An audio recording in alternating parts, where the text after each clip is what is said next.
Hello friends, welcome back to channel Shahrukh blog. तो दोस्तों आज की वीडियो में आप लोग को बताऊंगा इनकम टैक्स के बारे में। दोस्तों सीफेयर्स तो बहुत पैसे कमाते हैं, आपको भी पता है भाई। समुद्र में और जहाज़ों में तो यार इनकम बहुत ही हमारी नेवी लाइन में। तो दोस्तों सीफेयर्स को इनकम टैक्स देना है कि नहीं सरकार को, अपनी इंडियन गवर्नमेंट को, और दोस्तों क्या रूल्स रेगुलेशन है इस बारे में दोस्तों पूरा कंप्लीट आपको बताऊंगा। और दोस्तों कल की वीडियो में आप लोग बताया था कि इंटरनेट के बारे में दोस्तों कुछ आर्टिफिशियल कंपनी इंटरनेट देती है। अब कौन देती है इसका मुझे पक्का मालूम नहीं है, कौन सी कंपनी का कौन देती है, ठीक है, इसका पता नहीं। और आईटी कंपनी भी देती है, ऐसे नहीं कि आईटी कंपनी नहीं देती इंटरनेट। दोस्तों इंटरनेट देती है, अब कौन देती है दोस्तों इसका पता मुझे पक्का इन्फॉर्म नहीं है, ठीक है, पक्का खबर इसका पता नहीं कौन देती है, कंपनी का नाम नहीं पता मुझे। तो आज चले आज की वीडियो में स्टार्ट करता हूँ। दोस्तों इनकम टैक्स के बारे में आप लोग बता देता हूँ। दोस्तों इंडियन फ्लैगशिप और कोस्टल शिप पे काम करने वाले सीफेयर्स की सबसे बड़ी प्रॉब्लम आपको पता है, उसका कमाई का बड़ा हिस्सा इनकम टैक्स के तौर पर सरकार को देना पड़ता है। तो इसमें आज आप लोगों को बताऊंगा दोस्तों न्यू रूल्स से आप कैसे इनकम टैक्स बचा सकते हैं। दोस्तों कोस्टल शिप की दो कैटेगरी है।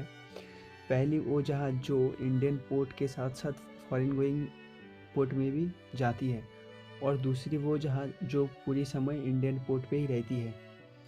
अगर आपका शिप इंडियन पोर्ट के साथ एफजी पोर्ट में भी जाता है तब आप एनआरआई स्टेटस मेंटेन्स करके पूरा का पूरा पैसा बचा सकते हैं। ऐसा आप समझ रहे हैं, अगर आपका जहाज़ इंडियन पोर्ट के साथ साथ एफजी पोर्ट में भी जाती है तो आप एनआरआई का जो स्टेटस है वो मेंटेन्स करके आप आपका जो इनकम टैक्स वो बचा सकते हैं।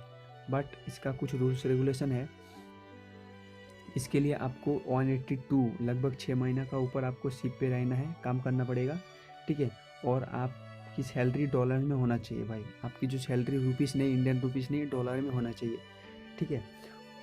इस केस पे अगर आपकी जो डॉलर में इनकम हो रहा है, इस केस पे आपकी एनआरआई दिनों की काउंटिंग सीडीसी पे साइन ऑन और साइन ऑफ डेट से ही होगी। लेकिन एक कंडीशन है, किसी वॉयज में लोडिंग एंड डिस्चार्जिंग पोर्ट दोनों इंडियन पोर्ट से ही है तब वो वॉयज एनआरआई दिनों में काउंटिंग नहीं होगी।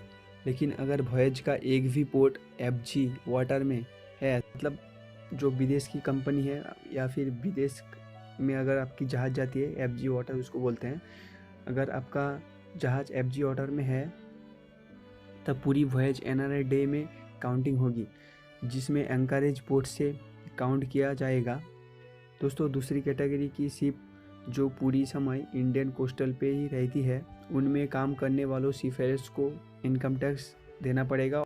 दोस्तों ये है वीडियो, अगर वीडियो अच्छा लगा तो वीडियो को लाइक करें, शेयर करें और चैनल को सब्सक्राइब कर लेना। दोस्तों मिलते हैं नेक्स्ट वीडियो में, तब तक के लिए।